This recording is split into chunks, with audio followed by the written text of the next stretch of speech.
Veja no ICL Notícias, segunda edição. O brasileiro que mais recebeu votos para essa casa na história se exila.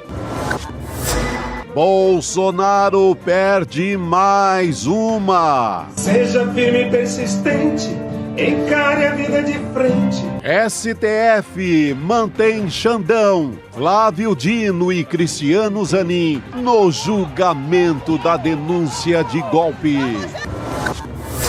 Fujão e traidor da pátria. Eu abdico temporariamente dele. Nos Estados Unidos, Eduardo Bolsonaro articula ataques contra Lula e STF. O ódio do andar de cima. O que nós estamos fazendo é apenas uma reparação. Um dia após propor taxação dos super ricos, Lula diz que os granfinos do país não gostam dele. É por isso que muitas vezes a gente percebe que pessoas mais granfinas não gostam da gente. O ICL Notícias, segunda edição, está no ar.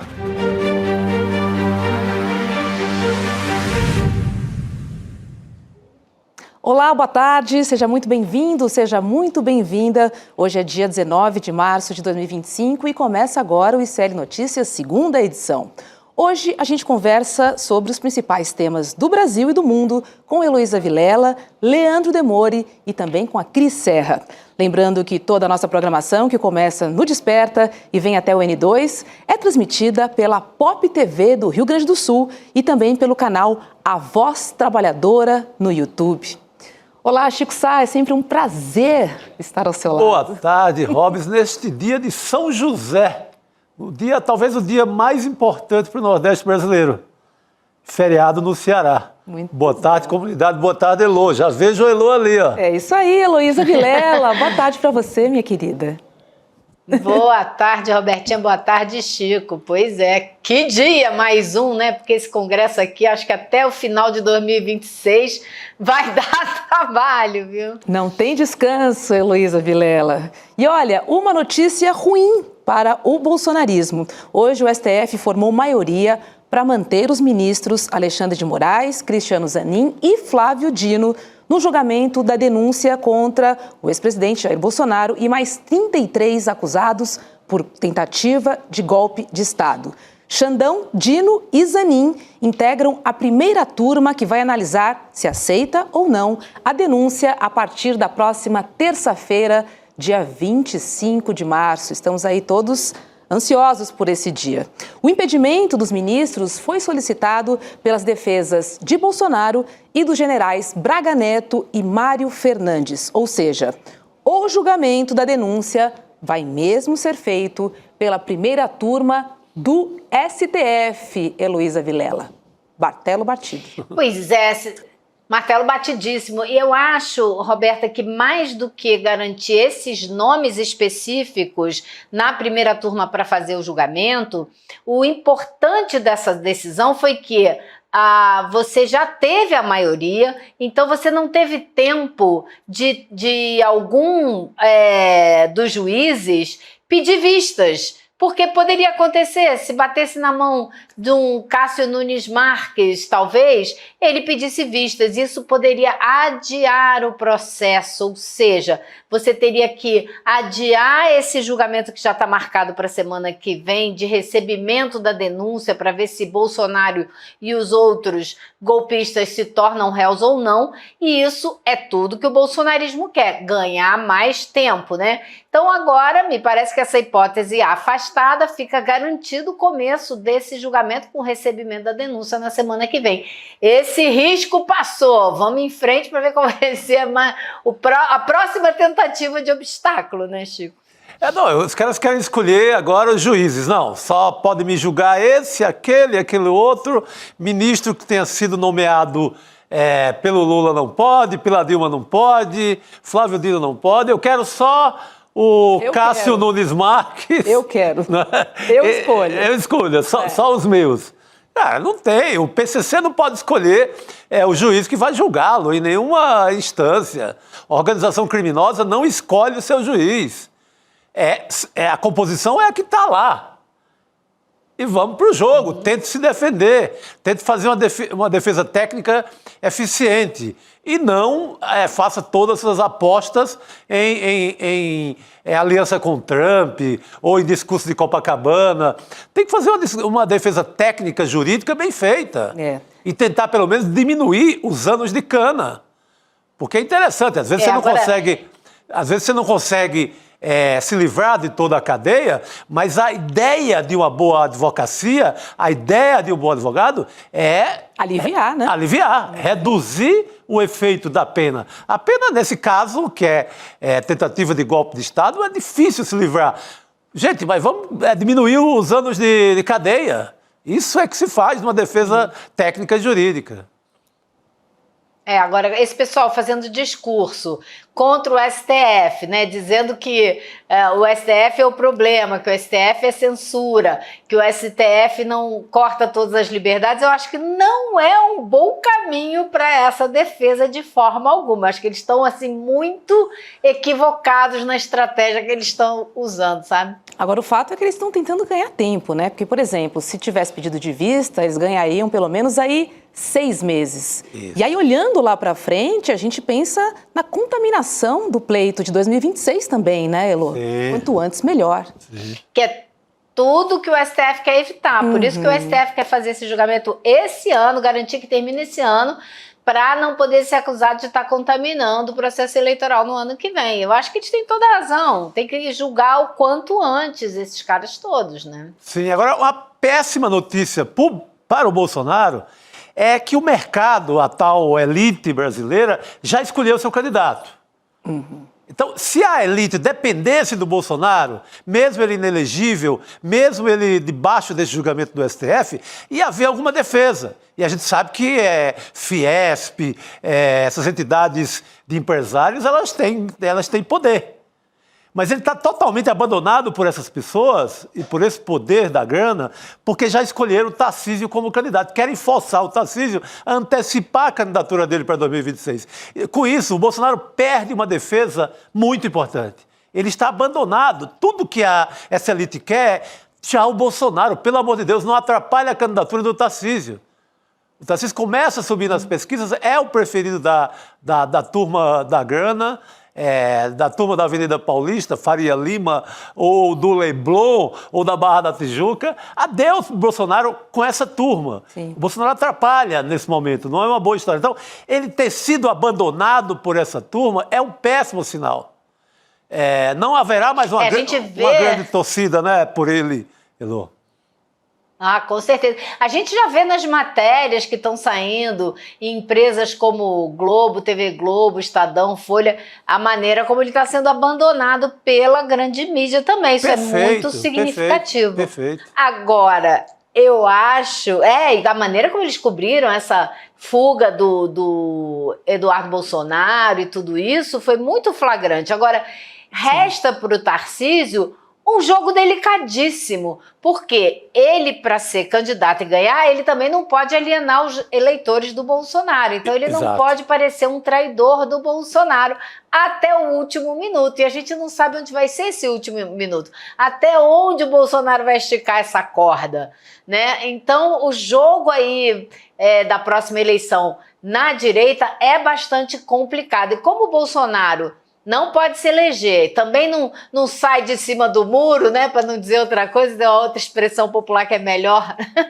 melhor do que essa, começam a surgir outros candidatos, né? O Caiado está se engraçando, anteontem ele estava lá no Congresso, as pessoas levando ele para passear aqui e ali, tratando como possível futuro candidato a presidente, né? Você tem os nomes que vão aí tentando ocupar o vazio que ficou, porque Bolsonaro não pode ser candidato, mas também não abandonou o pleito. E tem uma outra questão também, é que para o Tarcísio tomar essa decisão, ele precisa sair do governo de São Paulo. E também há um limite, há uma data limite ali que ele precisa obedecer.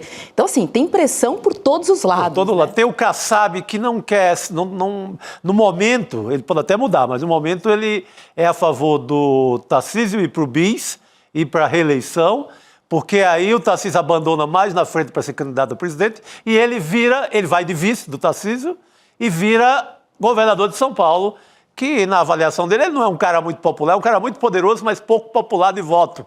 Então, ele viraria o governador de São Paulo, perfeito plano, e ainda deixa o partido dele à vontade até para ir com o Lula agora, em 2026. Ele faz o negócio que ele quiser, com quem ele quiser. Então, pro Kassab, é interessante que o Tarcísio só vá para o jogo em 2030. Enquanto isso, o Tarcísio vai se equilibrando. Tem que obedecer, dizer que é bolsonarista até a morte. Isso ele não pode deixar de dizer. Como ele disse em Copacabana. Exatamente. Ele tem que dar força para o Eduardo Bolsonaro, como ele falou. Tomou a decisão certa, parabéns, estou com você. Tem que dizer tudo isso, mas... E tem que ser um pouquinho moderado também, né, Chico? Só que fica Eu não sei se isso conta não, viu? Eu acho que quanto mais ele descer a lenha e matar pobre, mais ele ganha popularidade em São Paulo. Tem sido assim. Infelizmente. Infelizmente ele está fazendo, desde aquela matança, daquela super chacina, mega chacina na Baixada Santista, que ele sobe a popularidade. Então, acho que o Tarcísio vai fazer essa polícia aí, a polícia com o derrite, e descer a lenha na periferia. Mas descer de matar mesmo, como eles estão fazendo. Porque a cada matança, ele cresce não sei quantos pontos na população de São Paulo. Então, impressionante como essa questão da segurança pública fala alto, assim, né? E é uma tecla em que eles insistem e tem tido sucesso. Sucesso absoluto. E quem é que vai liderar a Comissão de Segurança? Sim. Mais popularidade tem. E quem é que vai liderar a Comissão de Segurança Pública da Câmara dos Deputados? É o PL. Sim. É justamente o PL. Então, esse ano, eles abriram mão de várias coisas e pegaram aquelas que para eles são realmente essenciais no ano de pré-eleição. E a segurança pública é uma delas. Eu acho que o governo do presidente Lula vai ter que tomar muito cuidado com essa PEC que está sendo elaborada pelo ministro da Justiça, que ela é chamada do SUS da Segurança Pública, né? Que quer fazer uma coordenação nacional da segurança pública e tal. Porque essa PEC, ela corre o sério risco de, se chegar ao Congresso, ser totalmente transformada, virar um monstro, como aconteceu com o Código Florestal, vocês se lembram, né? Sim. O Código Florestal foi para o Congresso com uma série de boas ideias e foi transformado de uma maneira que tornou ainda pior o que já existia. Então, assim, o governo tem que tomar muito cuidado na condução, primeiro na apresentação e na condução dessa PEC da segurança pública no ano de pré-eleição. Porque também não pode ficar sem fazer nada, né? Alguma coisa tem que fazer. Por favor. Com certeza. É um tema urgente, né? Principalmente para os mais vulneráveis e quem mora na periferia, ou seja, para a maior parte da população. Exatamente. Era um tema que o Flávio Dino tratava com muita sabedoria. O Flávio Dino fazia as operações, conseguia divulgar bem a operação que, às vezes, sem matar uma pessoa, você tirava de uma grande quadrilha, de uma organização criminosa, não sei quantos milhões, na inteligência da Receita. Você esvaziava o poder da organização com o uso da Receita Federal, com bloqueio de dinheiro. O Flávio Dino estava fazendo esse serviço excelente à frente do Ministério. Uma linguagem muito popular, muito próxima. Com uma comunicação muito boa. O Lewandowski trabalha, está lá, é um senhor de muito respeito, ex-ministro do Supremo, mas não tem sabido, como todo o Ministério da Justiça, comunicar nada.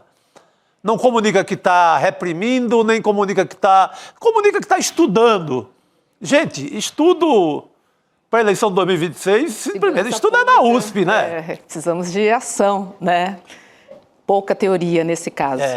Vamos falar um pouquinho da decisão? Agora, é o que você falou, Roberto, você estava falando da pessoal da periferia que precisa da segurança pública. Hoje eu fui num café da manhã com a ministra dos Direitos Humanos, a Macaé Evaristo, ela estava falando de um programa do Ministério de Educação para Direitos Humanos, para justamente trabalhar com cursos de formação das forças de segurança, porque é preciso trocar a mentalidade, porque eles olham para essa população como um inimigo. E eles têm que defender, eles têm que proteger essa população, né? Então, todo um trabalho de mudança de curso, tá? É uma grande batalha pela frente que a ministra tem, porque não vai ser fácil, mas eu acho que é essencial, é isso mesmo, ele tem que mudar a chavinha completamente. É isso, né, Elô? A população periférica é vista como criminosa, num primeiro momento, no segundo e no terceiro, até provar o contrário. Vamos falar um pouquinho sobre a decisão de Eduardo Bolsonaro, porque ele anunciou, né, que vai pedir afastamento do seu mandato de deputado federal e ficar nos Estados Unidos. Só que tem um detalhe, Elô, o Filho 03 ainda não protocolou esse pedido no Congresso, né? Não protocolou não. Hoje eu fui checar isso lá no Congresso. Ele, para pedir essa licença, ele teria que protocolar um pedido na terceira secretaria da Câmara dos Deputados, né, da mesa da Câmara. Ele não protocolou. Se ele quiser tirar mais de 120 dias, aí ele tem que fazer um pedido direto ao presidente da Câmara, Hugo Mota. E pelo que eu ouvi hoje lá no Congresso, o Hugo Mota dificilmente vai tomar essa decisão sozinho. Ele vai apresentar para a mesa da Câmara, para o colegiado ali da mesa da Câmara tomar uma decisão conjunta. Ele não vai chamar para si essa decisão. Então, não sei se é por isso que o Eduardo ainda não apresentou esse pedido, mas que não apareceu nada lá até as 4 e pouco da tarde, que foi a hora que eu chequei, não tinha nenhum pedido. E ele tem que fazer esse pedido, porque senão ele vai ter abandonado o mandato, né? E, Chico, deixa eu entender um pouquinho com você. Para um deputado pedir um afastamento, ele precisa ter um motivo específico? Ele pode pedir por tempo indeterminado? Acontecendo o afastamento, ele continua a receber o salário? Como é que funciona, hein? Ele pode alegar uma coisa muito vaga chamada motivos particulares e pegar 4 meses de licença não remunerada, mas, como a Elô falou, acabando os 120 dias, ele tem que reassumir, ou então abandonar o mandato. Ele falou, presta atenção, no comunicado do Eduardo Bolsonaro, abdico, é bem vago. Ele pode, inclusive, amanhã desistir disso e continuar recebendo. Eu acho que ele vai tentar dar o truque o mais... Não vai mandar nada para o Congresso até o Congresso pedir, até o missionário olímpio, que é quem vai entrar na vaga dele, dizer, pô, e aí, não vai sair? Não posso assumir? Enquanto isso, ele vai ganhando o dinheiro dele lá sendo deputado nos Estados Unidos, porque hoje entrou dinheiro para ele, porque ele não pediu ainda. Amanhã vai entrar, porque ele não vai pedir. Então, ele vai prorrogar isso o mais possível, vai ficar fazendo live contra o Brasil, como traidor da pátria lá de Washington, tentando, numa aliança com o trumpismo, derrubar o Alexandre de Moraes. Outro plano dele é emplacar no Brasil um embaixador norte-americano que seja contra o Lula. Então, ele vai continuar nesse trabalho e recebendo aqui. Essa família Bolsonaro está há 34 anos no Congresso, na Câmara dos Deputados. Pela primeira vez na vida, se ele sair, que eu tenho que esperar, vai ser a primeira vez na vida, em 34 anos, que não temos um Bolsonaro no Congresso. Não, na Câmara. Na Câmara, tem o Flávio lá, exatamente, Elô. Erro meu. Então, essa turma está há 34 anos. Pergunta que projeto esses caras fizeram para o Brasil, incluindo pai e filho. Que projeto para ajudar a população brasileira? Nenhum. Causaram, né? Nenhum. Zero. Zero. Pode ir lá que é zero. E a produção geral de projetos do Bolsonaro é 2, 3 por ano. Assim, homenagem ao soldado não sei quem. Colocar o nome do general não sei quem, não sei onde. Homenagear uma placa pro coronel Ustra, o maior torturador do Brasil. Essa gente essa gente nunca deu um dia de serviço pelo Brasil.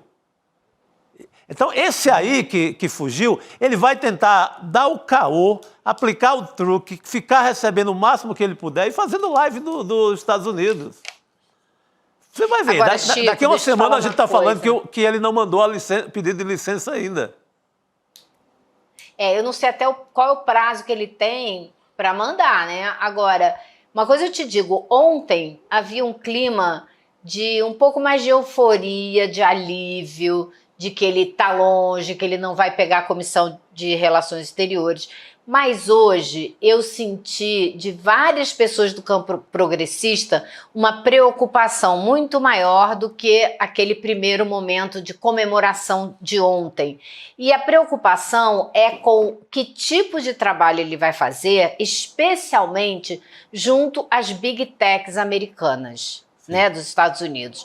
Porque esse é o pessoal com o qual ele muito possivelmente vai tentar se articular para bombardear o governo e a democracia brasileiras. Isso aí é muito sério, muito complicado, é uma briga que envolve gente milionária, né? O dinheiro que essas big techs têm é para lá de absurdo, então essa é uma briga muito séria e que o STF já vem comprando, né? Porque comprou aquela briga com o X, né? Então já começou a apertar os parafusos e eles estão lá de olho nisso, eles não querem saber que isso aconteça no Brasil, eles querem fazer um exemplo do Brasil e mostrar que isso não pode acontecer em lugar nenhum, porque a Europa também anda tentando regulamentar esses caras, né? Então o Brasil é um alvo seríssimo das big techs dos Estados Unidos e esse filho do Bolsonaro vai justamente trabalhar e se associar com essa gente. Então, é muito preocupante. Isso é um risco, e um risco não só para agora, como para a eleição de 2026. Também. Porque o que essas big techs fazem é o golpe moderno, é o grande golpe, na verdade. O grande golpe digital. Os caras vêm nessa guerra do algoritmo, e se vem bem planejado, eles tomam conta de uma eleição no Brasil. Isso sim é preocupante, Elu. Ótimo ponto. E olha, já teve o primeiro desdobramento prático no Congresso dessa fuga do Eduardo Bolsonaro. Hoje tomou posse na presidência da Comissão de Relações Exteriores da Câmara o deputado bolsonarista Felipe Barros, do PL do Paraná, que é próximo, né, do clã Bolsonaro, como já contou a Elô. Inicialmente, o PL havia indicado Eduardo Bolsonaro para esse posto.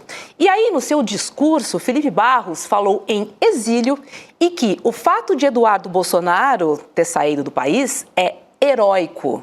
Vamos ver esse trecho. Ontem foi um dia histórico no Parlamento Brasileiro. O deputado e meu amigo Eduardo Bolsonaro, brasileiro, que mais recebeu votos para essa casa na história, se exila para fugir de uma iminente perseguição às suas liberdades e da sua família. É mais um capítulo triste da recente história no Brasil, onde a democracia é uma palavra quase sem sentido, onde um grupo político, nós, a direita, foi escolhido para ser eliminado da vida pública. Por esse contexto, o ato do Eduardo é heróico. Agora, Elô, só um detalhe aqui, porque o Felipe Barros, além de próximo do clã Bolsonaro, é investigado pelo Supremo Tribunal Federal por ter vazado dados sigilosos sobre uma apuração das urnas eletrônicas. É com você aí, porque exatamente. Foi heróico. Ele estava trabalhando numa PEC, muito heróico. Ele estava trabalhando numa PEC sobre voto impresso e aí pediu esse inquérito. E depois ele repassou esse inquérito para o Bolsonaro, que usou na campanha dele contra as urnas eletrônicas. Então ele foi alvo de busca e apreensão em 2020, né, porque ele uma operação da PF por causa de difamação nas redes sociais.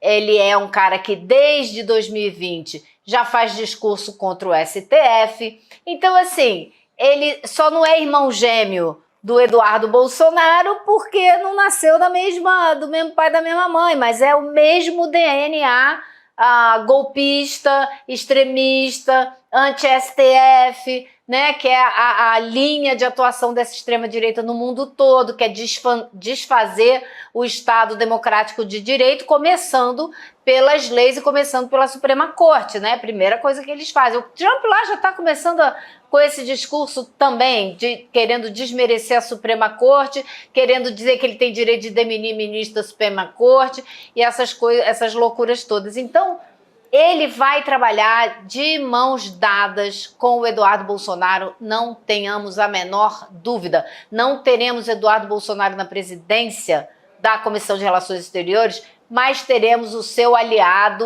o seu soldado, o seu parça, né, que vai fazer todas as ações em conjunto com ele. Então, é uma comissão que é para a gente ficar de olho, porque pode provocar, trazer muitos problemas para o Brasil. E, de fato, né, Chico, temos aí uma ponte formada, sendo que uma delas está ali na fonte. Sim. Na fonte, e a outra articulando aqui no Brasil. Sim. Não, o cara assume essa comissão, né, de Relações Exteriores, tem rolo na justiça contra ele desde 2020, nada aconteceu, ele passeando por aí e falando mal da democracia. Eleito pelas urnas eletrônicas, assume na maior tranquilidade ali no ar-condicionado do Congresso, ninguém o perturba, e ele falando contra a democracia. E falando que o Brasil vive ditadura. É essa gente que faz esse tipo de acusação. O Bolsonaro, o Eduardo Bolsonaro, o foragido, é eleito com 1 milhão de votos dos paulistas, pergunta quantos projetos ele fez para ajudar o povo de São Paulo. 0, claro. A única coisa que ele tem é homenagem a personalidades e tal, a mesma linha do pai. Assim, não fez um dia, talvez não tenha passado um dia, jantado algum dia, ouvindo alguma festa em São Paulo. Nada, ele não fez nada pelo eleitor dele de São Paulo. O que ele faz agora? Abandona o cargo, vai embora para essa luta em defesa do pai, porque essa luta não é em defesa do povo brasileiro, pelo contrário, é a favor das tarifas do Trump. É a favor das tarifas do Trump, que já estão pegando empresários do Brasil. Então, é esse tipo de gente que fala contra a democracia. Exatamente, Chico, mas é perigosíssima a presença deste senhor Felipe Barros à frente da Comissão de Relações Exteriores. Vai ser o braço do Eduardo Bolsonaro dentro do Congresso para tumultuar e tentar trazer problemas de fora para dentro, que é o planinho de atuação deles. E o presidente da Câmara, o Hugo Motta, falou hoje em exílio político, mas ele não citou o Eduardo Bolsonaro. Mas será que tem algum recado aí? Vamos ver o que ele disse para a gente pensar juntos. Nos últimos 40 anos, não vivemos mais as mazelas do período em que o Brasil não era democrático.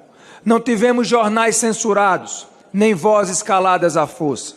Não tivemos perseguições políticas, nem presos ou exilados políticos. Não tivemos crimes de opinião ou usurpação de garantias constitucionais. Não mais, nunca mais.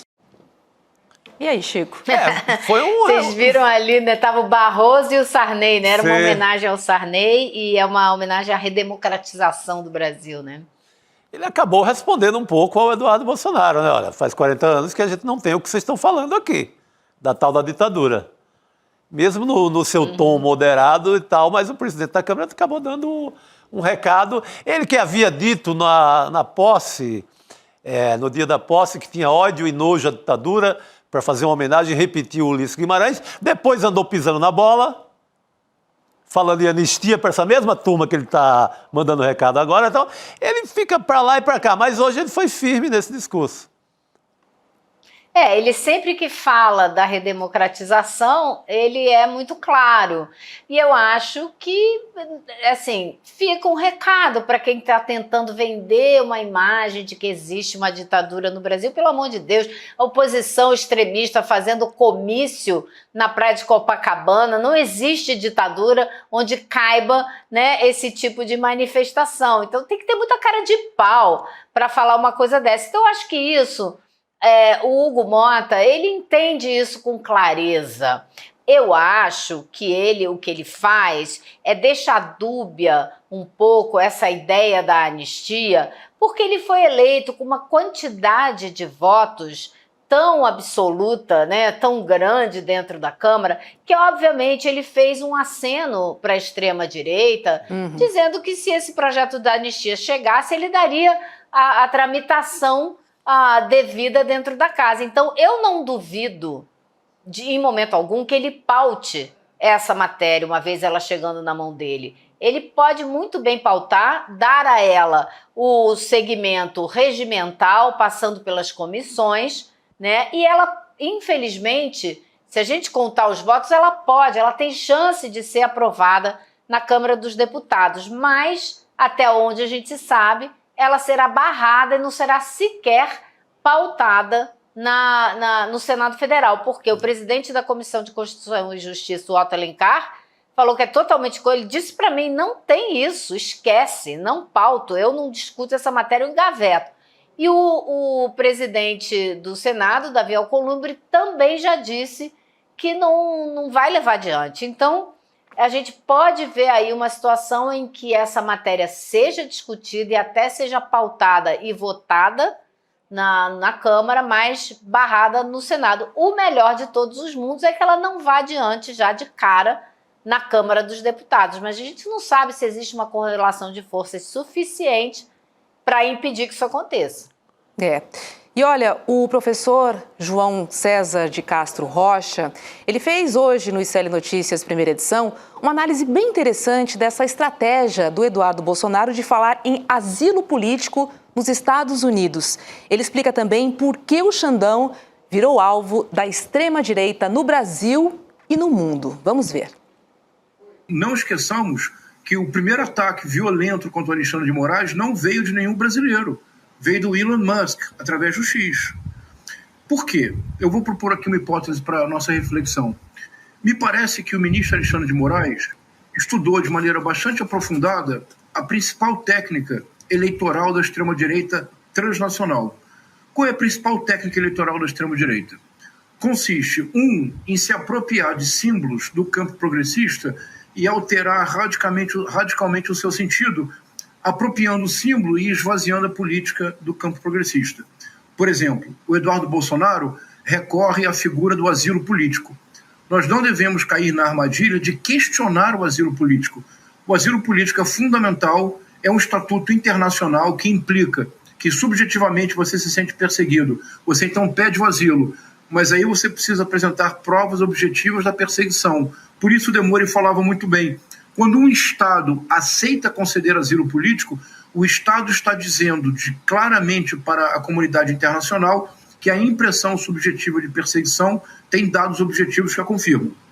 Então ele pega um estatuto legítimo do asilo político, que no Brasil foi um estatuto utilizado por muitas pessoas perseguidas entre 2018 e 2022, pessoas que nós admiramos muito. Ele toma esse estatuto e inverte o seu significado, esvaziando o seu sentido. Excelente aula do professor, né, Elo? É exatamente isso. É a mesma coisa que ele está fazendo com o conceito de direitos humanos. Ele está querendo esvaziar o conceito, como eles sempre fizeram, porque sempre trataram direitos humanos como mimimi, né? Está chamando para si a proteção dos direitos humanos e esvaziando o conceito para usar de outra maneira. Mesma coisa que ele está fazendo com asilo político. Ele não é perseguido, ele não é vítima de nenhum alvo, de nenhuma investigação, de nenhuma ação da Polícia Federal, do Supremo Tribunal Federal, ele não foi indiciado pela tentativa de golpe, nada. Então, eu não sei o que ele vai apresentar, se caso ele peça asilo, para substanciar esse pedido. Agora, o pedido de asilo, a figura do asilo político em si, a gente tem que sempre defender, claro, né? Tá certo. Não pede nem licença do cargo, vai pedir asilo. Já tá participando ali, tem né? cargo no Brasil, tem ganho, sabe, não tem ligações, zero processo. Aliás, Chico, você estava falando antes, eu estava tentando me lembrar para não esquecer de dizer, hoje eu ouvi também que ele tem um cargo dentro do PL, né, de articulador internacional, de uma secretaria de relações exteriores, algo assim. Então, é possível que ele ganhe algum salário por isso também. Sim. Ele vai continuar fazendo lá fora enquanto ele tiver mandato. É isso, né? Já não vai receber o salário como deputado, mas... talvez do PL, né? Palestra. Mas esse salário de deputado ele vai enrolar até as últimas, você vai ver.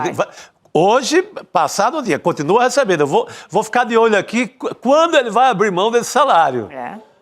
Continua recebendo, está recebendo tudo normal. Até porque morar nos Estados Unidos não está barato, não.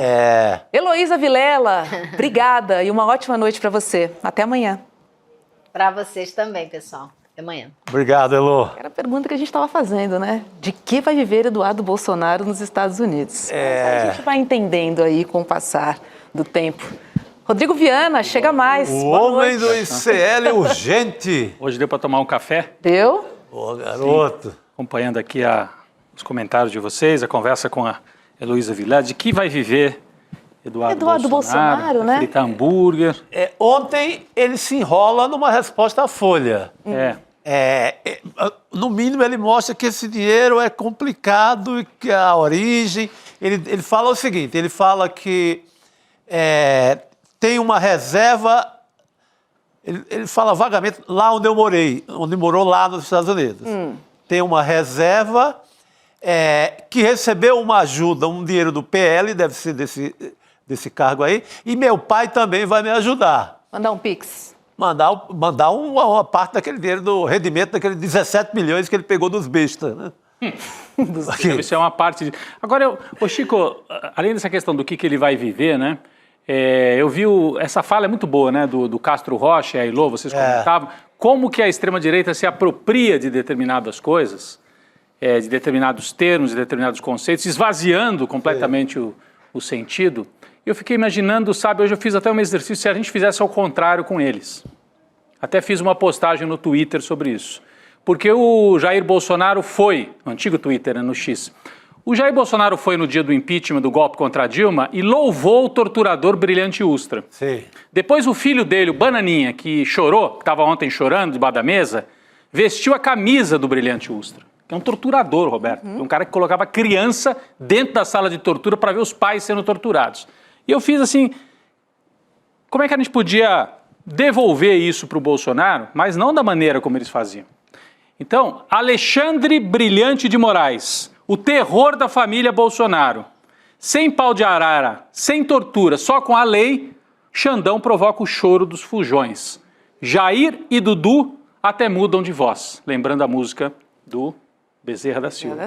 Totalmente. Então, o Alexandre de Moraes é o terror da família Bolsonaro. Só que é o terror que usa a lei. O Bolsonaro, de maneira canalha, o Jair, lembrou no dia de derrubar a Dilma de um torturador, do cara que torturou a Dilma, o maior covarde da história recente brasileira, o maior canalha da história recente brasileira, o torturador. E o Eduardo Bolsonaro, que está lá chorando nos Estados Unidos, pedindo direitos humanos, vestia a camisa com a cara, está aí na minha postagem que estava agora há pouco no ar, só para relembrar, mas a gente pode botar a foto. Ali no cantinho, ó, o Eduardo Bolsonaro com a fotografia, com a camisa do Brilhante Ustra, o herói dele é um torturador, dando risada. E embaixo está chorando. Mas agora estão chorando, né? E do lado o pai também chorando. Chora filho. Chora pai, chora filho. Chora de lá, chora de cá. Né? Então é isso que nós estamos assistindo. A gente tem que ficar de olho também, porque é um pouco de teatro, né? Eles estão querendo... Como eles não conseguem falar grosso mais, ele está se fazendo de vítima. Eles agora são bons nisso também. Fazem aquele teatro todo para despertar alguma piedade, alguma comoção, estou abandonado, o Bolsonaro estou sem dinheiro, aí recebe 17 milhões de Pix. Esses caras são muito espertos. É tanto que eles não trabalham desde que nasceram praticamente. Vivem desses mandatos aí com rachadinha. Os caras são muito espertos também. É a malandragem total. Você citou o Bezerra da Silva. Tem uma música do Bezerra da Silva para cada um ser humano dessa família Bolsonaro. Pode pegar num disco lá que você vai encontrar uma trilha sonora do Bezerra da Silva para cada um deles.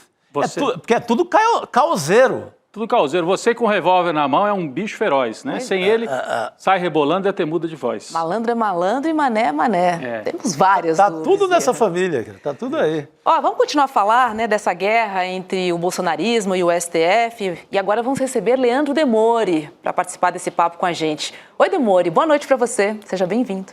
Boa noite, Demore. Fala, Rô. Boa noite, pessoal. Lembrando do Bezerra da Silva, eu lembrei que tinha até padre no golpe, Rodrigo. O Bezerra da Silva tem até música para padre, que é Canudo de Ouro. Quem quiser ouvir, pode ouvir o Canudo de Ouro. Esse conhece. Esse conhece do Bezerra da Silva, né?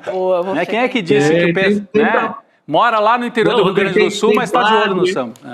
Ele é da terra do Teixeirinha, mas conhece muito o Bezerra da Silva. Olha aí. Ô, malandragem, dá um tempo, hein? O hino do meu time é escrito pelo Silvio Rodrigues. Pera lá, Ô, garoto. Demore, Eduardo Bolsonaro decidiu ficar, né, nos Estados Unidos, não só para fugir da justiça brasileira, mas também para atacar lá de longe. Nosso comentarista, o Guilherme Amado, ele apurou que Eduardo já articula com o governo Trump uma indicação de um embaixador anti-Lula para o Brasil. Ou seja, ele foi para os Estados Unidos e vai trabalhar de lá, fazer pontes aqui com a política brasileira e talvez indicar um embaixador anti-Lula. É isso mesmo? Olha, o Eduardo Bolsonaro acaba sendo muito útil para o governo do Trump nesse momento, né? O grande projeto do Trump, a gente vem explorando isso aqui no ICL já desde o ano passado. O projeto da extrema-direita, usando aí todas as instituições dos Estados Unidos, é usar o Brasil como exemplo. O Brasil é um país, porque veja só, Rô, você tem hoje uma grande guerra mundial, comercial, política, e essa guerra passa muito pelo interesse das assim chamadas Big Techs, essas empresas de tecnologia, que são, eu sempre gosto de repetir, as maiores empresas da história do capitalismo. Se a gente somar, ontem o William De Luca, aliás, fez uma conta muito interessante para a gente, o Rodrigo, o Chico e o Rô, se você somar o valor de mercado das empresas de tecnologia que estavam presentes na posse do Trump, ou seja, com os seus donos, aliás, controladores, o Mark Zuckerberg, o Jeff Bezos, o Elon Musk e outros que estavam ali, você tem, Chico, um montante de dinheiro que só não é maior no mundo do que o PIB dos Estados Unidos e da China. Então, assim, a gente não está lidando com amadores. A gente não está brincando com... A gente olha a capa, a página do Google, né, Chico? Parece uma pagininha branca com um quadradinho no meio, um retangulinho para você escrever uma busca. As pessoas não imaginam o que há por trás daquilo. A gente está lidando com gente muito poderosa, desinteressada em democracias. Essa gente não está nem aí se um país é democrático ou não. E eles precisam que não haja lei nenhuma em lugar no mundo, porque o negócio deles funciona na base da desregulamentação. É como se fossem grandes empresas de petróleo que dependem de perfurar petróleo na calçada na frente da sua casa, no seu quintal, no meio da rua, no estacionamento do supermercado. Eles não querem regra para isso. E eles precisam pegar um país que seja uma democracia e transformar esse país num exemplo principalmente para a Europa, para o Canadá, para a Austrália, para a Nova Zelândia, para a Grã-Bretanha. Estou citando aqui blocos de países e países que estão lutando essa guerra da regulação. Precisam transformar o Brasil, e o Brasil está sendo pego para ser esse exemplo de um país que, olha, é uma democracia, mas a gente faz parecer uma ditadura se a gente quiser. Porque não adianta fazer exemplo com Venezuela, com Coreia do Norte, com Cuba, né? Isso aí não convence mais ninguém. Todo mundo que já está nessa luta já está convencido que tudo bem, nesses lugares não vai ter rede social livre, eventualmente, na Turquia, na China. Agora não, a gente vai pegar um país como o Brasil, que é uma democracia, e a gente vai contar uma história que vai ser, se eles vencerem essa guerra, tão convincente que a gente vai provar que até democracia a gente pega pelo cabelo e arrasta a cara no chão. E o Eduardo Bolsonaro é parte desse plano. Ele é um cara muito útil para isso. O Trump não está interessado no Bolsonaro, né, Rodrigo? O Trump está interessado nos grandes negócios que eles estão fazendo lá, né? Ô Demore, eu mais cedo aqui no ICL Urgente, eu trouxe uma mensagem do Capelli, o Ricardo Capelli, que foi interventor lá no Distrito Federal e teve aquele papel importante na resistência ao golpe de 8 de janeiro, que a gente conhece, foi para a rua, ajudou a limpar ali a esplanada. E hoje ele postou sobre isso que você está falando, que a gente está de olho na questão, o Eduardo está lá porque está com medo de ser preso, para articular que o Jair eventualmente possa ir para a Embaixada dos Estados Unidos, e o Capelli diz não. E a gente também já tinha falado disso ontem aqui, o mais importante não é isso. Se a gente até puder colocar a mensagem do Capelli no ICL Urgente, aí tá na tela, né? Ele diz o seguinte, o Ricardo Capelli, ele é do PSB, do Partido Socialista Brasileiro, e é da equipe do Alckmin, né, Chico? Olha o que ele diz ali, o Bananinha foi para os Estados Unidos? Óbvio, todo mundo sabe, ele é frouxo. A questão importante é que ele foi para organizar a ofensiva das Big Techs contra o Brasil em 2026. Isso é o centro, e é o que o Demore está falando. Sim. Não é delírio, diz o Capelli. Sim. É essa a missão principal. O nó tá todo aí. Eu vi essa semana uma reunião, comunicado de uma reunião da Câmara Americana de Comércio aqui em São Paulo. Um pouco depois de se reunir com o Alckmin, já negociando, tentando evitar o efeito das tarifas. E eu vi uma preocupação muito grande dos caras, estamos falando de empresários americanos. Empresários americanos. Com essa confusão toda, com esse caos que o Trump pode gerar, com a possibilidade de um embaixador ruim de negócio e trumpista em Brasília.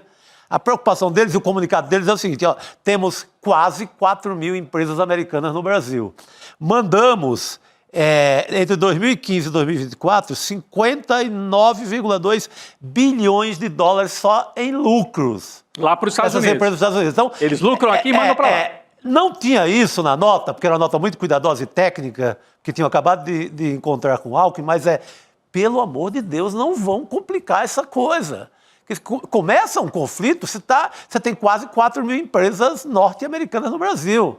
Então, e eles estavam se referindo muito também às tarifas, se começa a complicar com o Brasil e a gente começa a ter represálias, é um inferno também para a gente. Mas vai complicar. Era um grito de socorro de um grupo muito forte. Mas o caminho é complicar, porque, tudo bem, a Câmara de Comércio são empresários não trampistas. O medo deles é, inclusive, dessa turma das Big Techs. Sim. Que chegam... Que é muito mais pesada do que eles. Muito mais pesada. É o centro, hoje, do capitalismo dos Estados Unidos. Tanto é que, no passado, o presidente dos Estados Unidos tinha lá ao lado dele, sei lá, o cara da IBM, da General Motors, da Ford. Hoje em dia, isso aí não vale tanto. Existe, É o Musk. É o Musk. É o Musk que está dentro do palácio, que está na Casa Branca. Então, agora, para a gente, qual é o risco para a gente, Demore? Apesar da família Bolsonaro ter um aspecto trapalhão, né, Roberto? Que eles têm também um lado bastante trapalhão. Sim. Mas a gente não pode subestimar, eles estão lá no centro do capitalismo ocidental ainda, e com muita força. E é o que o Demore falou, Google. Né? Qual é o nível de articulação que o Bolsonaro, que o Eduardo pode ter? Com o Musk a gente sabe, com o X. Agora, qual o nível de articulação que essa posição dele política, né, Demore, pode trazer junto às outras Big Techs, as outras redes sociais que influenciam diretamente o debate no Brasil. E o mundo. Mas eu estou preocupado porque 2026 passa por esse ano de 25, né? E se eles infernizarem e trouxerem de maneira manipulada esse aspecto aqui para o Brasil, nós vamos ter um inferno nos próximos meses, né, Demore? Rodrigo, o Musk é o cara que é a pessoa que bota a cara, né? Ele é o cara que, assim, já saíram várias reportagens sobre ele, tem uma biografia sobre ele também. Um pouco chapa branca, mas ela revela umas coisas interessantes ali. Vários perfis que foram publicados sobre o Musk. O Musk é um cara que tem uma questão também psicológica, sociológica. Ele é um cara que é de fato viciado em rede social. Ele é um cara que passa o dia inteiro no Twitter. Veja, Rodrigo, se tivéssemos o dinheiro que o Musk tem, a gente poderia estar fazendo coisa boa para esse planeta, eu posso imaginar, né? Entre elas para nós mesmos, tirar umas férias, né? Não se incomodar, não ter Twitter, não ter celular, sei lá o que, né? O cara passa o dia no Twitter, comendo porcaria, é um cara que já tem... Ele é um infeliz, ele tem um uso de drogas que já foi reportado, assim, que é um uso de drogas extremo, né, em alguns momentos bastante extremo, aliás. Então ele é um junkie, o Musk é um junkie. Os outros são os caras mais espertos, né, você não vai ter ali os caras muito metidos na coisa toda, mas veja, até o fofinho do fundador da Microsoft, o Bill Gates, se reuniu com o Elon Musk. Sim. Se reuniu com o Elon Musk. Assim, porque nesse momento, você citou muito bem, uma boa lembrança, porque a gente já teve a indústria automobilística mandando no mundo, né? As grandes indústrias automobilísticas europeias, japonesas, mais tardiamente depois, coreanas, mas principalmente em um determinado momento depois, principalmente no pós-guerra ali, as norte-americanas e as europeias, né? Principalmente italianos, franceses e norte-americanos, né? Só que elas, em muitos momentos, elas competiam entre si pela venda de carro, porque cada pessoa só pode ter um carro, 2 carros no máximo. As Big Techs hoje, Rodrigo, você apontou muito bem, elas não estão nesse momento numa linha de competição extrema entre elas. E o dinheiro dessa galera, ele flui, ele não é um dinheiro que fica parado. O dinheiro dessa galera está investido em mineração. O dinheiro dessa galera está investido na grande corrida da inteligência artificial que a gente vai ter nos próximos tempos. Ou seja, eles vão precisar pensar em eficiência energética, em substituição de energias caras por energias mais baratas, em compra de terra, em consumo de água, que é um consumo absurdo de água para você tocar a inteligência artificial. Eles estão com dinheiro... Espaço, é verdade. Boa, Outro dia explodiu um foguete do Elon Musk. Exatamente. A questão aeroespacial, veja, Rô, você toca muito bem nesse ponto, não é só com o Elon Musk, mas ele é um dos principais fornecedores. A NASA, já há mais de uma década, mais tempo do que isso, a NASA ela abriu mão de desenvolver algumas tecnologias, tanto é que aposentou os famosos os ônibus espaciais, eles foram aposentados, lembra? Não existe mais ônibus espacial. A NASA hoje é uma empresa terceirizada. O Musk hoje sobrevive muito de dinheiro, contratos com a NASA. Então, o dinheiro dessa galera não está parado ali no seu celular, no aplicativozinho que tem um passarinho desenhado. É muito dinheiro, muito poder. Então, Chico, eles espalham esse dinheiro, eles têm interesses múltiplos. A gente tem metais raros no Brasil, a gente tem minas gigantescas no Chile e na Argentina, de lítio, por exemplo, que são minas que interessam muito aos Estados Unidos para a fabricação de baterias de carros, de celulares. Então, é um capitalismo, é um tecnofeudalismo completamente poroso que está espalhado pela sociedade. Essa gente, se precisar, vem para cima do Brasil, não tem dúvida nenhuma, Rodrigo. A gente tem que estar muito preocupado e muito atento. O Eduardo Bolsonaro é um banana, é um fujão. Na régua deles, Rô, que eles se dizem os machões, o que vai fechar o STF, isso, aquilo, ele é um covarde, ele é um fujão, ele é um frouxo, isso é na régua deles. Agora, ele é uma peça útil nesse jogo, que é muito maior do que eles, né? Então a gente tem que ficar muito atento em relação a isso. E serve para desmontar também os BRICS, né? Porque vamos lembrar que o Brasil, dos grandes BRICS, né, assim, é a peça mais frágil, porque você tem China, não dá para mexer com a China diretamente, Rússia, nem pensar. Índia, também tem arma atômica e a segunda população mundial está para passar a China, né? Então, e está alinhada com o Trump, né, Rodrigo? Já é mais alinhada, é verdade. Trump, né? É verdade. Mas então, se dos BRICS, se você quiser desestabilizar os BRICS, mostrar os BRICS, esquece. É pegar o Brasil, enfraquecer o Brasil, ou capturar, que daí eles capturam um pedaço dos BRICS para eles, né? É isso. Olha, eu queria continuar a falar da violência bolsonarista, mas eu quero trazer um novo tema, porque o editor e repórter do Intercept Brasil está sendo ameaçado de morte. O nome dele é Paulo Motorim, que já participou aqui algumas vezes da programação do ICL. Ele passou a receber ameaças depois de publicar uma reportagem na semana passada em que revelou um foragido do 8 de janeiro vivendo normalmente na Argentina. O brasileiro em questão é Josiel Gomes de Macedo, condenado a 16 anos de prisão por incendiar uma viatura e comprar equipamentos militares para tentativa de golpe de Estado. Leandro Demore, queria muito te ouvir, você principalmente que já trabalhou ali no Intercept e conhece o Motorim, né, muito bem também. Mais um caso aí de violência contra o exercício da nossa profissão, né? O Motorim teve lá em Buenos Aires, né? Demore fez uma matéria, eu li a matéria minuciosa, passou alguns dias lá para achar esse bolsonarista, né? O jornalismo investigativo isso, ele teve lá. É sobre isso que a gente está falando. Ele falando. teve lá, né, Rodrigo, e ele até tem, para quem quiser assistir, a reportagem também está em vídeo no canal do Intercept. Ele encontra esse cara, o Motorim, aliás, faz uma apresentação muito precisa no vídeo dele, né? Ele fala, olha, o Intercept em 48 horas na Argentina conseguiu fazer o que o governo Milei diz que não consegue fazer há um ano, né? Encontrar os golpistas brasileiros que estão por lá, né? E aí ele encontra um desses caras, esse cara é um cara, tá aí o Motorim, né, na frente da Casa Rosada, falando sobre isso. Ele encontra um desses caras, esses caras eram aqueles caras que estavam se preparando para o golpe, muito ao estilo, Rodrigo, Chico, Roberta, daquele George Washington, que ia explodir o aeroporto em Brasília, o caminhão de combustíveis. Por que eu falo isso? Porque o George Washington, vamos lembrar, tá aí o Motorim, nas ruas de Buenos Aires conversando com o cara. O George Washington tinha, vamos lembrar disso, quando ele foi preso, a polícia encontrou um carro dele estacionado em um estacionamento fechado em Brasília, e esse carro estava entupido de armamento. Vocês lembram disso? Para quem diz que era só as velhinhas com Bíblia na mão e não sei o quê.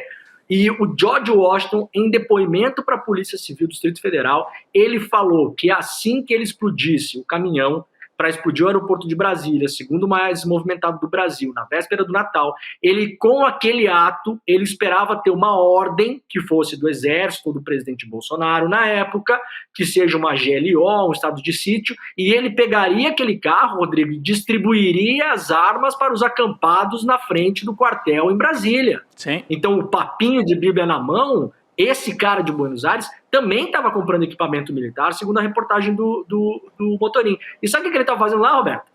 Em Buenos Aires? Ele estava vendendo ingresso para show de tango na rua. Do golpe ao tango. Assustador, Rodrigo. Uau! Por isso Aí, ó. Olha aí, ó. Aí, olha, ó. Por isso que o título da matéria é esse, né? Do golpe ao tango, não é isso? Se eu não estou enganado aqui. Isso, apareceu agora há pouco na tela. Você vai em Buenos Aires, Rodrigo, tem aqueles cartazes, tem duas coisas clássicas em Buenos Aires, né? Os caricaturistas que desenham você na rua, né? Sim. Ali na Rua Florida, e tem o pessoal que fica vendendo um show de tango para turista. O nosso querido golpista tá lá, foi bailar um tango do Milei lá em Buenos Aires, e agora, tirando a brincadeira, o Motorim está sendo ameaçado. Essa é a turma que fala que a liberdade é mais importante do que a nossa vida, né? Aparentemente sim, viu, Rodrigo? A liberdade de ameaçar de morte um jornalista é mais importante que a vida do jornalista. Então alguma lógica tem quando eles falam essas coisas, né? E aí a gente só quis trazer isso aqui para também deixar a nossa solidariedade ao Paulo Motorim. Eu conversei com o Paulo Motorim essa semana, Rô. A gente pediu para ele vir aqui para a gente mostrar a reportagem e ele conversar com a gente. O Motorim acha que não é um momento bom para ele se expor, para expor a imagem dele, nos pediu desculpas, ele me autorizou a falar isso, falou, olha, Leandro, obrigado por vocês estarem dando luz a isso, eu adoro o ICL, eu gostaria de ir, mas eu estou me protegendo, eu estou tentando não aparecer muito, porque eventualmente, obviamente, né, Rodrigo Chico Rô, ele não quer mais expor o rosto dele, porque ele tem medo de tomar uma ruim em algum lugar aí, né, contra o pessoal aí da liberdade de expressão, né? Exatamente. Você viu o teor das outros, né? E, Roberto, o teor das ameaças é muito assustador. Eu confesso que eu não vi os detalhes das ameaças. É muito assustador. Cortar seu pescoço é o mínimo. Uau. E vem do próprio, não, né? Ele não se identifica.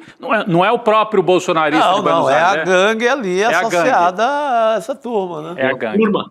É a turminha, né? É a turma. Bando. E o deputado federal, o Rui Falcão, do PT, ele enviou um ofício cobrando providências do ministro da Justiça, o Ricardo Lewandowski. No documento, o Rui Falcão alega que as ameaças contra o jornalista Paulo Motorim foram impulsionadas nas redes sociais por Eduardo Bolsonaro e outros bolsonaristas. Vamos ver o que ele disse.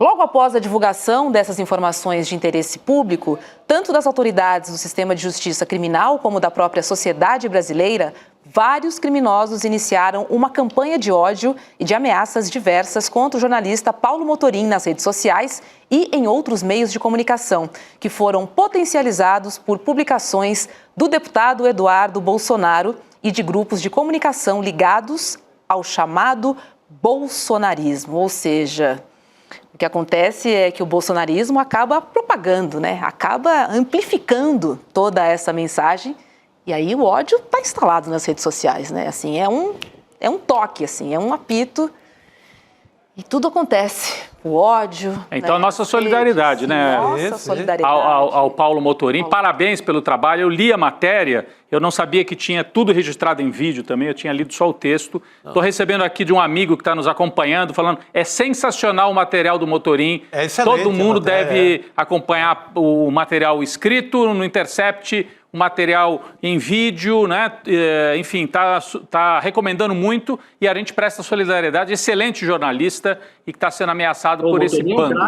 Por esse bando. É um craque, é dos nossos. É isso aí. Pois é, Motorim, receba aí o nosso abraço e novamente aqui, ó, um salve ao jornalismo investigativo. É isso. Um salve ao jornalismo investigativo porque ele é muito importante em todas as áreas. Porque é ele que vai atrás. Por exemplo, em 48 horas ele descobriu. Né? Isso é só um detalhe, temos ilustres, né, vários jornalistas aí que a gente tira o chapéu e graças a eles a gente tem acesso ao lado da história. Pô, esse Josiel, né, Roberta? Desculpa, eu te interrompi. Não? É Josiel, não é o nome do... Josiel... O nome do bolsonarista. Gomes de Macedo. Josiel Gomes de Macedo. Devia até agradecer, né, do Motorim ir lá e falar, olha, eu estou sabendo de você e tal. Porque os bolsonaristas que foram para a Argentina, acreditando na pantomima toda, a gente mostrou outro dia, 4 mulheres foram da Argentina para os Estados Unidos. e aí de lá acabaram presas, lá, né? Nos Estados Unidos. Os Estados Unidos foram presos. Então, se ficarem sabendo que o pessoal já está de olho neles, né? Enfim, talvez seja até bom, porque daqui a pouco esse cara ia pegar um avião e ia ser preso nos Estados Unidos também, esse tal de José. Achando que vão entrar lá com o tapete vermelho porque é o Trump, né? Exatamente. Não, então, o tapete vai ser puxado, né? Muito pelo contrário. O vendedor de ingresso de tango ali. Posso ler algumas mensagens aqui que foram mandadas para o Motorim? Boa. Para as pessoas terem ideia do que as pessoas recebem quando fazem o seu trabalho? Vai Por lá, favor. Mori. Tô aqui em Brasília, o cara falando pro Motorim. Você vai descobrir como o Distrito Federal ficou pequeno para você, cão diabólico. Tu vai voltar pro Distrito Federal, diz um cara pro Motorim, ameaçando ele, porque o Motorim voltaria para Brasília, né? Que tal tentar me processar para se esconder? Será um prazer pegar você frente a frente, covarde. Agora começa a sua perseguição. Chega no Brasil, seu desgraçado. Qualquer hora tu vai implorar pela anistia. Vamos arrancar a sua cabeça. Acha que pode se esconder naquela rua da sua amante?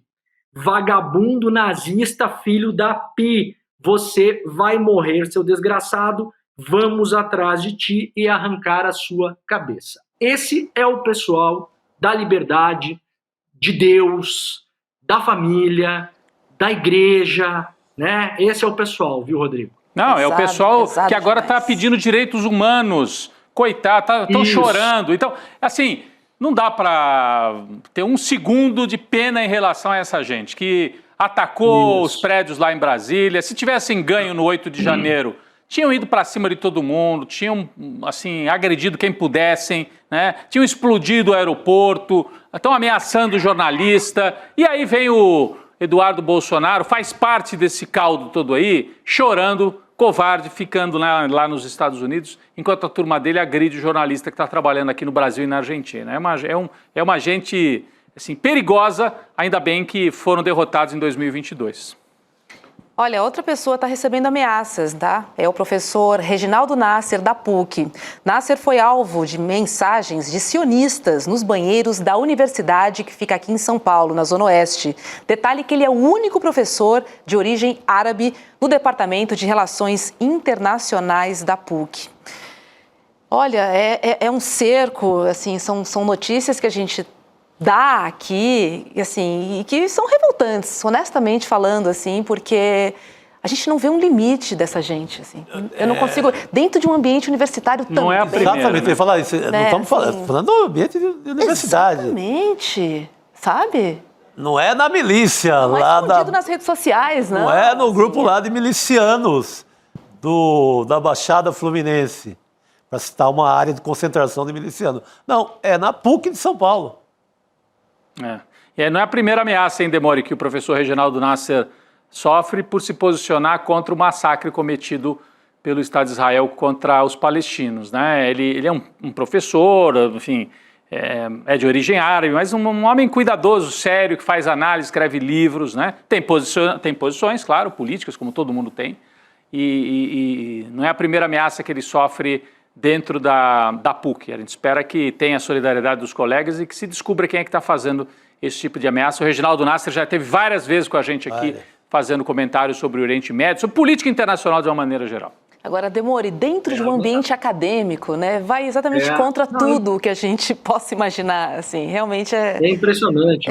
A mensagem a gente até colocou ela no ar aí, né, para as pessoas que estão só nos ouvindo aí, nos parceiros aí, se o pessoal puder colocar de novo para a gente ler aqui, né, hora de limpar as relações internacionais, que é o departamento onde o professor doutor dá aula, né, tá escrito aparentemente num banheiro, numa parede, né, PUC não é para árabe, a PUC é nossa, a reitoria é nossa e duas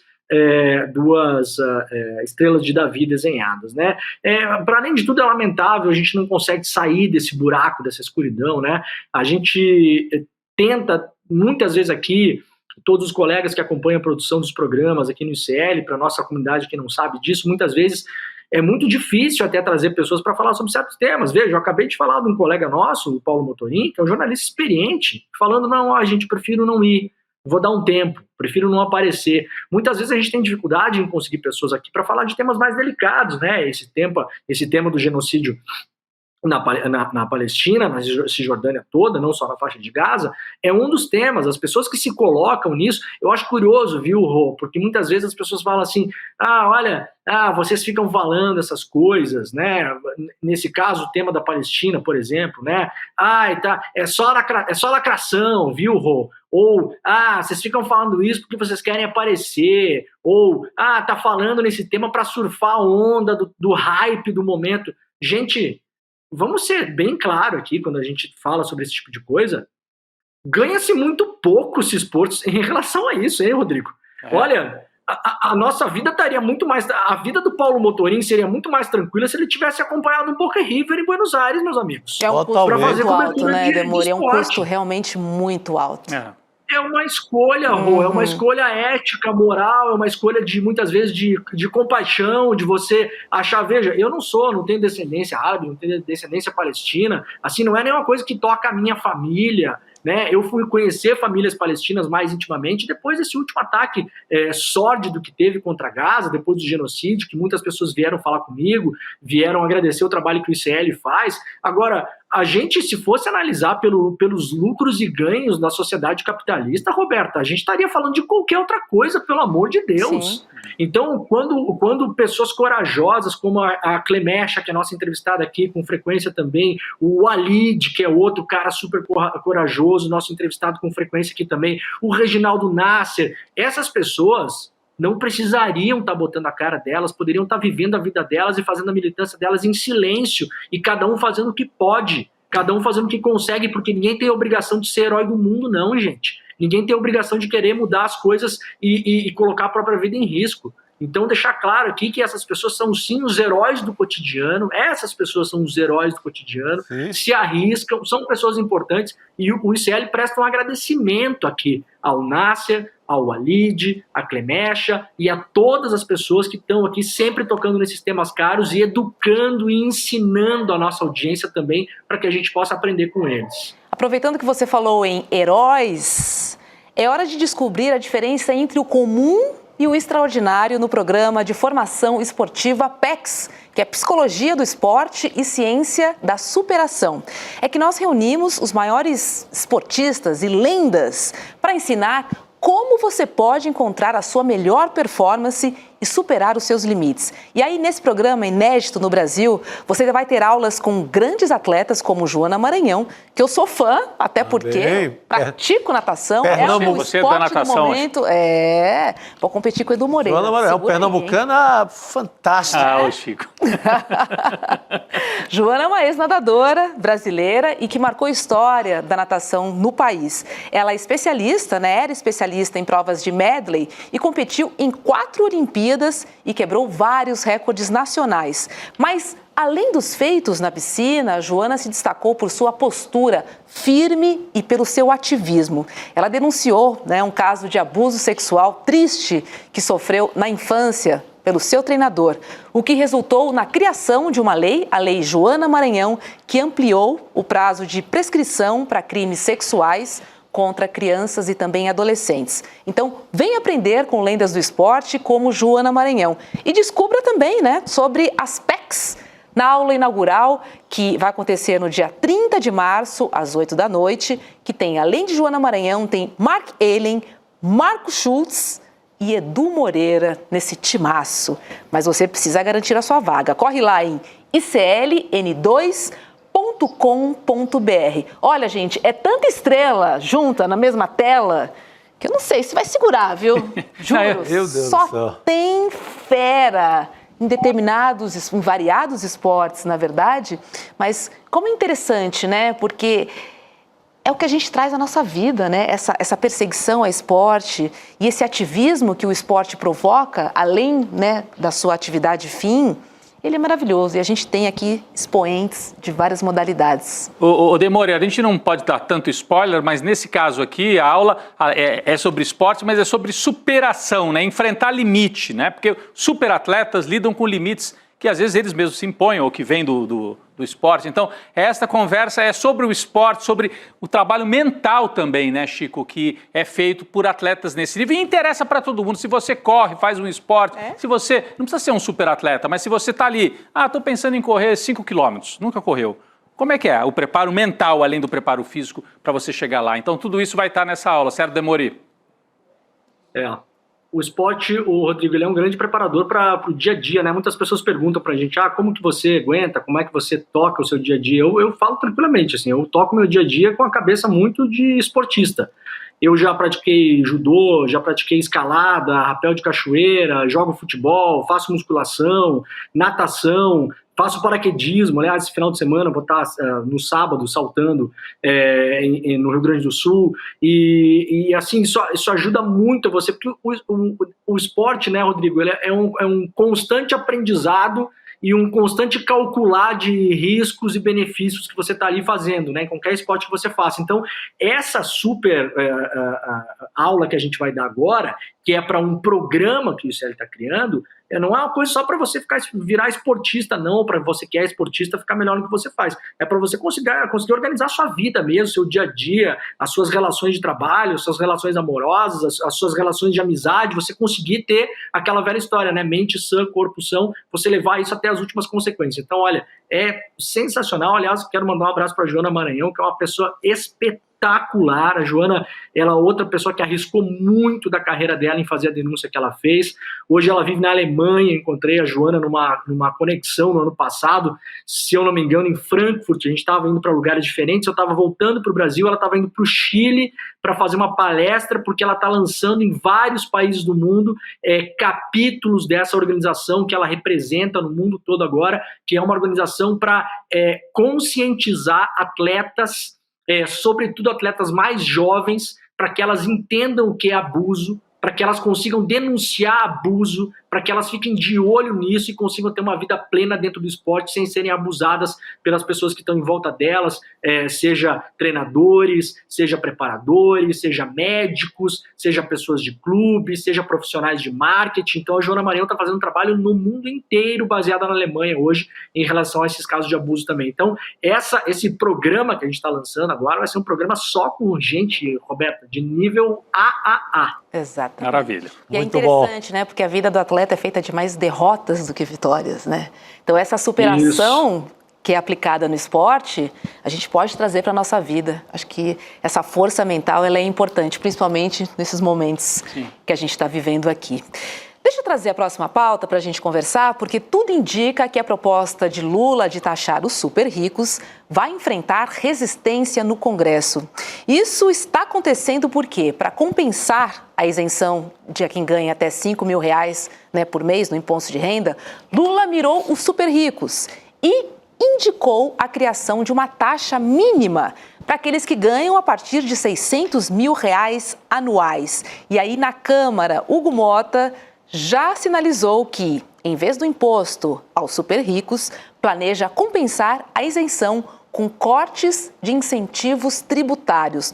O projeto já está em circulação no Congresso, mas dificilmente não deve ser alterado. Teremos um embate interessante sobre essa taxação. Menos sobre liberar o imposto para quem ganha até 5 mil e mais sobre de onde vai sair esse dinheiro, hein? Exatamente. O Demori já volta, mas é um nó e não é surpresa, né? A isenção até R$5 mil. É claro que o Congresso não vai ficar contra, boa parte. Talvez a bancada do PL possa até ficar contra. Mas o Centrão, né, Chico? Tá bom, a gente isenta para, né, quem ganha até R$5 mil. E daí, como é que você faz para não estourar as contas? Você vai taxar os super ricos. Ok? Ok, não. Porque nada. Aí é que o bicho pega. Aí é que o bicho já pegou. O Hugo Mota já avisou que recebeu uns recados da turma que manda no Brasil. São, assim, poucas pessoas, né? Você vai isentar milhões de brasileiros. E para compensar isso, você teria que taxar uma quantidade pequena. Taxar uma cidade... De 140 mil. 141 mil. É uma cidade do interior. Uma cidade, que são os super ricos. É um grupo mínimo de pessoas em relação aos beneficiados que você vai pegar de cara 10 milhões e naquela taxa que vai até os 7, você chega a quase 15 milhões. Então, assim, seria uma medida fantástica, marca de governo, uma medida para entrar na história, uma justiça tributária, mas vai enfrentar todos esses caras lá. Então, já começou, hein, Demori? Começou a sinalização de que isentar os mais pobres, tudo bem.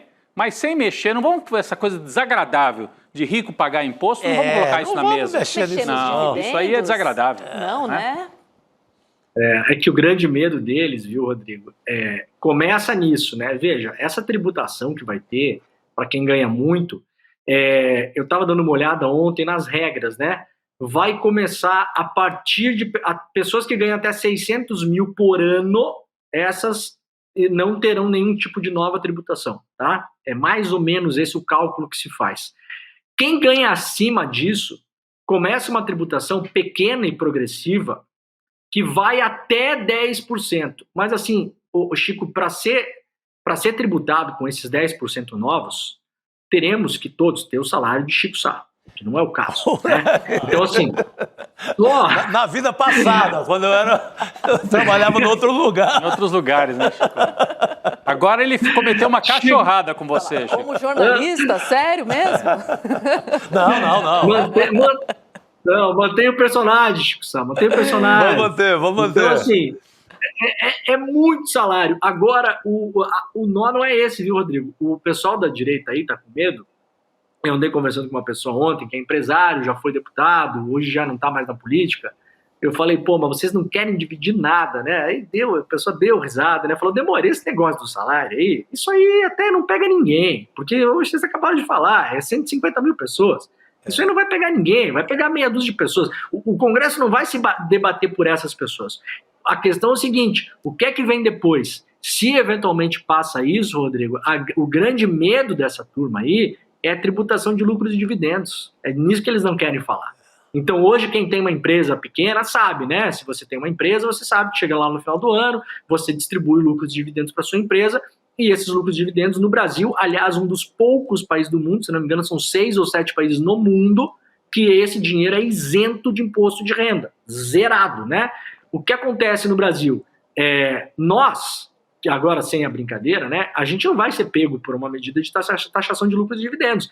Há um projeto do governo para taxar lucros e dividendos de pessoas que distribuem milhões e milhões e milhões de lucros e dividendos. Porque aí tem duas coisas que se faz, né, Rodrigo? Muito rapidamente para as pessoas que não estão acompanhando o caso. Primeiro, quando você é muito rico, você não tem carteira assinada, você não tem salário, você coloca tudo em lucro e dividendo.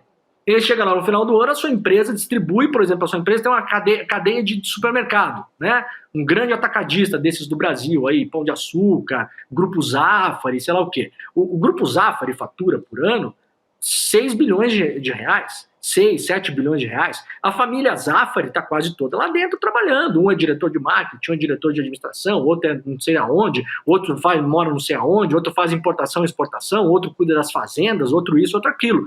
Como que essa galera se remunera, Essa galera não tem carteira assinada, gente. Essa galera chega no final do ano, faz uma redivisão de ações, paga bônus para os controladores e distribui lucros e dividendos. A distribuição de lucros e dividendos para essa gente é um negócio estratosférico, isso é livre de imposto de renda, é por isso que se fala que rico não paga imposto no Brasil. Esse é um dos caminhos. O outro caminho é o tal dos fundos exclusivos. Isso aí o governo no ano passado já resolveu um pouco, né? Não foi grande coisa, digamos assim, mas um pouco lá taxou. Você pega uma família, um grupo de amigos, os caras criam um fundo, colocam todos os seus investimentos ali, um fundo fechado, e isso também tem um custo de imposto, de taxa de administração muito baixo. Então, o Brasil é um paraíso dos super ricos. Agora, o pessoal não está preocupado com isso aí, não, com esse negócio de agora. Eles vão tentar barrar para dizer o seguinte, não, a gente não vai nem isso aí a gente vai discutir. Nem vem com lucro de dividendos que a gente vai vender caro, até essa aqui que não pega ninguém, viu? É para sinalizar, não? É para máquina, não é isso? É para sinalizar, para não avançar depois. Vamos tirar de outro lugar. Daí não. Corta do Bolsa Família, gente. Essa gente do Nordeste está muito folgada. Esse é o pensamento da elite brasileira. Que tal mexer nas emendas parlamentares, hein? Temos uma grana aí, né? Olha, o presidente Lula... Na desoneração das folhas, né? Também ninguém quer mexer. Bem. Pois é. Isso. O presidente Lula, Demori, falou hoje, fazendo uma crítica à taxa de juros e também aos super ricos. A declaração foi feita durante a inauguração de uma barragem no Rio Grande do Norte. Vamos ver. Eu tenho dito que se a gente pegasse 200 mil reais e a gente desse para uma pessoa só que está aqui, o que essa pessoa ia fazer com o dinheiro? Ela ia correr para o banco, ia depositar esse dinheiro, ia ganhar dinheiro com juro e o restante ficava chupando o dedo. Mas se a gente pegasse 200 mil reais e desse R$1.000 para cada um, as pessoas iam correr para o supermercado, iam correr para uma padaria, o dinheiro ia circular, ia gerar mais emprego, ia gerar mais salário e todo mundo ganha. É por isso que muitas vezes a gente percebe que pessoas mais granfinas não gostam da gente. É isso, né? Pessoas mais granfinas não gostam da gente. Não gostam da gente. É, mas as pessoas aí desse lugar que ele inaugurou essa barragem, que era esperada há 70 anos, em Oiticica, na região do Sertão do Seridó, do Rio Grande do Norte, e lá gostam. Lá gostam, né? Achei um bocado, né? Não, eu estava lembrando, nós falamos aqui de como os super ricos não pagam imposto no Brasil e ainda ficam bravos e acham que o povo é vagabundo, que não pode pagar Bolsa Família, etc. Morreu hoje o ex-governador de São Paulo, Cláudio Lembo, que era uma figura até um conservador, um homem de direita, morreu aos 90 anos. Um decente conservador brasileiro. Um decente conservador. Raro. Não se digo único, mas é muito difícil encontrar. É filho único, né, Chico? E ele tinha uma frase, né, Demore, que ficou marcada, foi em 2006, quando ele era governador. Ele assumiu durante um curto período, né? Ele morreu hoje, aos 90 anos. Ele disse o seguinte: nós temos uma burguesia muito má, uma minoria branca muito perversa. A bolsa da burguesia vai ter que ser aberta para poder sustentar a miséria social brasileira, né? Para pagar mais educação, mais solidariedade, mais diálogo. Então ele usou essa expressão, a minoria branca perversa, porque ele era pressionado sempre como governador pela elite paulista. Tem que matar, tem que esfolar, tem que botar dinheiro para o rico. E esquece, pobre você esquece. Então, ele contava isso para o jornalista. Era muito bom de conversa, né, Chico? Chegou a conversar com ele algumas vezes. Então, assim, é um conservador. Quando a gente vive agora nos tempos do bolsonarismo, dá saudade dessa época em que os conservadores eram esses aí. Ah, né? mas esse tipo não tem mais não. Não tem mais não, acabou. Acho que ele era o último. Acho que acabou. Foi o último. É isso. O professor Castro Rocha, hoje pela manhã, falou, aliás, né, que a ascensão da extrema-direita no Brasil, ela acabou com esse campo democrático, civilizado, chama-se como quiser, da direita, né? Esse campo ele foi minguando. A gente tinha alguns exemplos aí. Bom, um deles está no governo hoje, Geraldo Alckmin. É verdade. Aliás, o Lembo era vice dele. O Lembo era vice-governador do Alckmin. Isso. E sabe, Rodrigo, que você estava falando agora, eu estava lembrando de uma conversa que eu tive com o Pedro Rossi, que é economista, que é nosso amigo aqui do ICL também, já veio várias vezes aqui, né? O Pedro, ele tem uma tese muito interessante, ele acabou de lançar um livro muito, muito curtinho também, eu não lembro exatamente o nome do livro do Pedro Rossi, se o pessoal puder recuperar aí, é uma capa verdezinha. Ele falou que a grande disputa hoje no Brasil, quando a gente fala na disputa de modelos econômicos, né? Então você tem aí a grande imprensa e a Faria Lima muito alinhadas em falar sempre aquele mesmo léxico econômico, né? O rombo nas contas, o déficit fiscal, né? O Brasil à beira da falência, essas palavras que são propositalmente usadas para causar terror e pânico, né? E mostrar que os mercados estão muito preocupados que o Brasil vai cair num fosso e nunca mais vai conseguir sair de lá. O Pedro ele fala o seguinte: a nossa grande luta hoje, que a gente tem que ficar muito atento para os próximos tempos, e ela não começou agora, mas ela se acelerou com o impeachment da presidenta Dilma, principalmente no governo Temer. O governo Paulo Guedes foi uma continuidade disso, e a reeleição seria uma continuidade disso, e uma eventual eleição do Tarcísio, do Zema, ou do Ratinho Júnior, ou de qualquer um desses pretendentes aí, vai ser uma continuidade disso. É a destruição total da Carta de Intenções da Constituição de 88.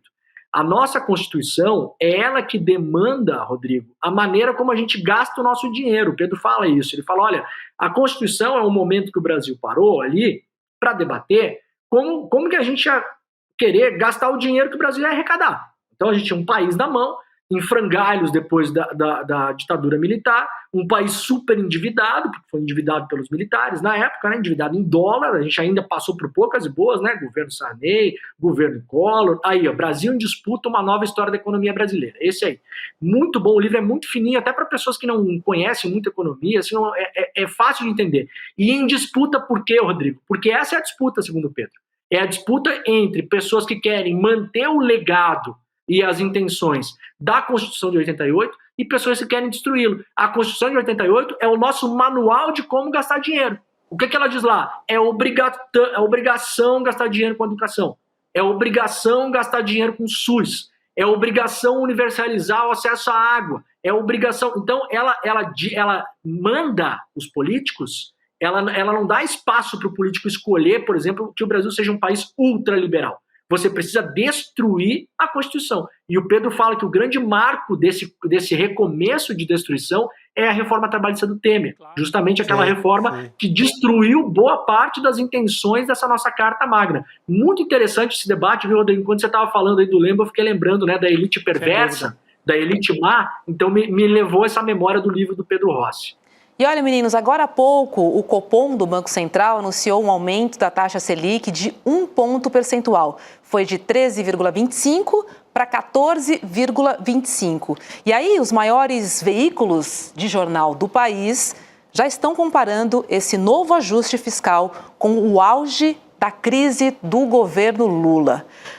Vamos lembrar que essa taxa já tinha sido anunciada, né? E esse é o 5º aumento consecutivo do Copom. E já tem esse barulho aí na grande imprensa. Já era esperado, vamos dizer assim, né? Esse aumento de 1 ponto percentual já era esperado. Enfim, eu não diria crise fiscal, né? Mas é uma crise dos juros, né? Uma crise, talvez, da política monetária. Não é crise, porque está remunerando muito bem. É crise para nós, né? Porque isso aí massacra quem precisa de crediário, quem precisa investir, até o empresário que vive de produção. Porque ele olha assim e fala, pô, eu vou pegar dinheiro para abrir um pedaço novo da minha fábrica? Para quê? Se eu posso pegar esse dinheiro e deixar aplicado com esses juros aí, né? Então E você citou um setor importantíssimo que cresceu bastante. A indústria. Que é muito significativo dentro desse crescimento do PIB agora. Sim. E sofre com esse tipo de história. Quem tem segurado a onda é o BNDES, que tem segurado a onda desse parque industrial que tenta se renovar, né? Exatamente. Então, é a notícia já esperada, como a Roberta disse, tem razão, mas não deixa de ser lamentável, né? Mais 1 ponto percentual e a gente vai ter um 2025, poderia ser de mais crescimento, né? E vai ser segurado um pouco por essa política de juros que se aprofunda no Brasil. Demore, falando na elite perversa, né? 140 mil pessoas seriam pegas por esse superimposto dos super ricos. Aliás, não é superimposto, é um imposto até pequeno, mas o imposto para os super ricos são os mesmos que vão ser beneficiados também por esses juros maiores, né?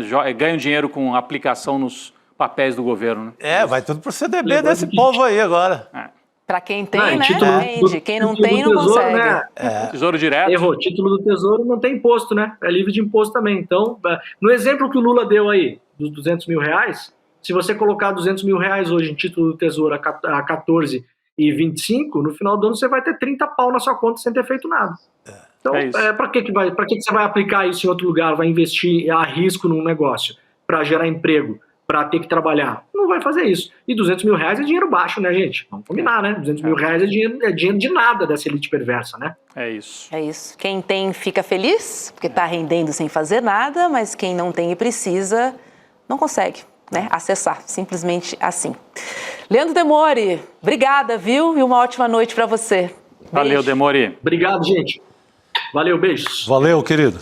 Vamos nos despedir, mas na sequência deixo anunciar que tem provocação histórica com Lindener Pareto e o tema de hoje é Joseph Mengele, nazista e genocida no Brasil. A conversa de hoje vai ser com a Bettina Anton, tá? Então não perca, provocação coladinho agora no N2. O personagem super riquíssimo. Eu já andei lá pelo sul atrás das histórias. Eu também andei atrás da alçada do Mengele aqui como repórter no Brasil. A história de que ele morreu em Bertioga, tem muitas histórias, né? A história de que ele andou pela fronteira Brasil-Argentina, Paraguai. Sem spoiler. Mas a Bettina vai contar mais detalhes aí. Porque é um nazista passeando pelo interior de São Paulo, vivendo na boa ali como um homem simples. Então é uma história maravilhosa. No sentido da história. Terrível no sentido do personagem, né? É isso. É agora, coladinho no N2. Um beijo pra você, obrigado pela sua companhia, obrigada, meninos. Valeu, Roberto. Valeu, Robson. Tchau, tchau. Até amanhã.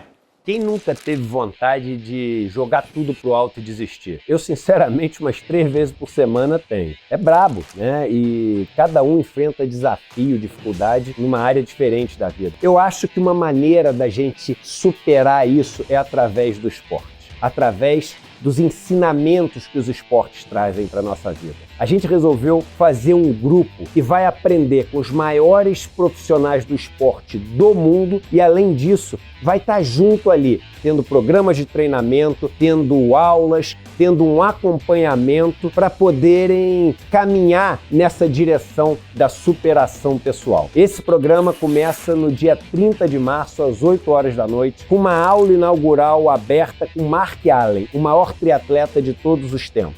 Ninguém pode deixar de assistir essa aula incrível. Um abraço e até lá!